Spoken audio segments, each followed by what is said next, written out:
Sa inilabas nga na ranking ng FIBA para nga ito sa Gilas Pilipinas, maraming ang nag-react at nagreklamo at maraming nagsasabi na tila ba'y hindi naging makatwiran ang naging ranking ng FIBA para sa Gilas Pilipinas.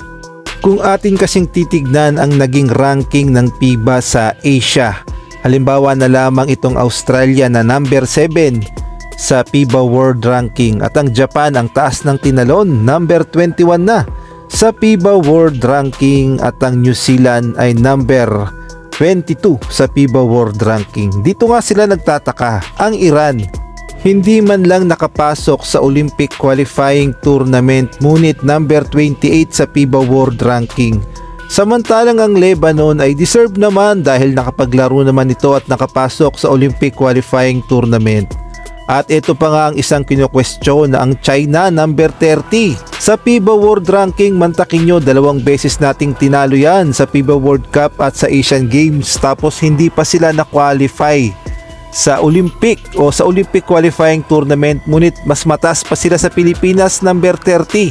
Samantalang ang Gilas Pilipinas na nag-effort na lumaban sa Olympic Qualifying Tournament tapos tinalo pa natin ang number 6 sa FIBA World Ranking na Latvia ngunit ang bagsak natin ay number 34 pa rin at 3 lamang ang inangat natin dahil dati nga ang ranking natin ay number 37, ngayon nga ay umangat lang tayo ng 3, number 34 at ayan nga ang pinagtataka ng mga Gilas fans kung bakit nangyaring mas mataas pa ang Iran at ang China sa Gilas Pilipinas sa FIBA World Ranking.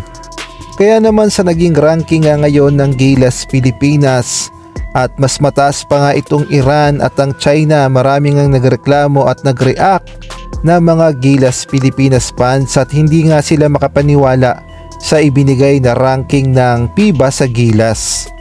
At ito nga yung mga saloobin at komento ng mga Gilas fans at hindi nga sila makapaniwala na mas mataas pa ang Iran at China kumpara naman sa Gilas Pilipinas. At bago nga tayo magpatuloy, pakipindot naman ang like, subscribe at ang notification bell para updated ka sa lahat ng aking ina-upload.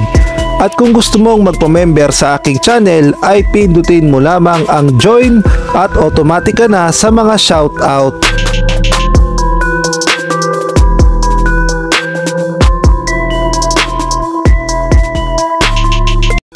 At mabalik na nga tayo sa ating pinag-uusapan. Bakit nga ba rank 34 ang Gilas Pilipinas at mas mataas pa ang Iran at ang China na hindi naman na-qualify sa Paris Olympic Qualifying Tournament?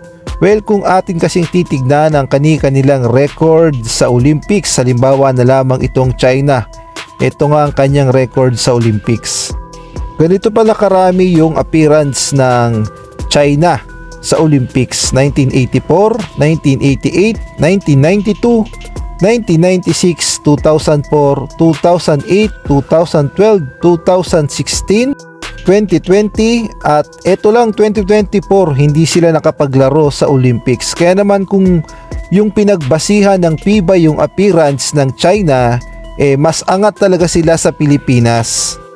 Samantalang atin namang silipin ang naging appearance naman ng Iran sa Olympics. Ang Iran nga ay nakapaglaro noong 2008 sa Beijing Olympics at gayon na rin sa 2020 Tokyo Olympics ay na-qualify at nakapaglaro din ang Iran. Nakalaban pa nga nila ang Team USA. Kaya naman kung nagbase ang FIBA sa appearance sa Olympics ay mas lamang talaga ang Iran at ang China sa Pilipinas. Kasi ang Pilipinas, ang huling appearance natin sa Olympics noong 1972 sa Munich, Germany. Tapos hindi na nga nasundan yon.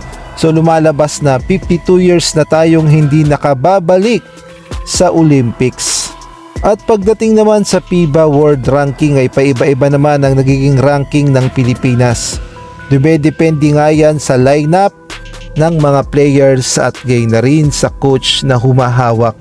Kaya naman ngayon ay masasabi kong achievement na rin para sa Gilas Pilipinas na number 34 tayo sa FIBA World Ranking, lalong-lalo na at lalong lumalakas ang ating mga nakakalaban at gayon na rin sa Asia. Kaya naman achievement pa rin yan para sa Gilas Pilipinas at paniguradong babawi tayo sa mga susunod pa na laban ng Gilas.